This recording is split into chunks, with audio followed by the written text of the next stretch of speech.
So இந்த 2024 T20 world கப்ல match 4 Sri Lanka vs South Africa at New York நடந்து முடிஞ்சிருச்சு. அண்ட் சவுத் ஆப்பிரிக்கா 6 விக்கெட்ஸ் வித்தியாசத்துல வின் பண்ணி இம்பார்ட்டன்ட் 2 பாயிண்ட்ஸ் எடுத்துட்டாங்க.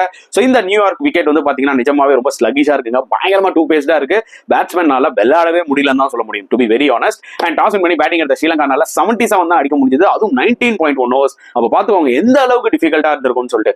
அண்ட் சவுத் ஆப்பிரிக்கா bowlers இந்த அட்வான்டேஜ் யூஸ் பண்ணி சூப்பரா போட்டாங்க. அண்ட் ஹேண்ட்ரிக் நோக்கியா coming into the form getting 4 wickets, அது ரொம்ப ரொம்ப crucial for South Africa moving ahead. Maharaj சூப்பரா போட்டாரு, 2 விக்கெட்ஸ் எடுத்தாரு. அண்ட் ரபடாம் நல்லா போட்டு 2 விக்கெட்ஸ் எடுத்தாரு. And sometimes you have to give to credit to South Africa ஆல்சோங்க, கண்டிஷன்ஸ் யூஸ் பண்ணி நல்லாவே போட்டாங்க.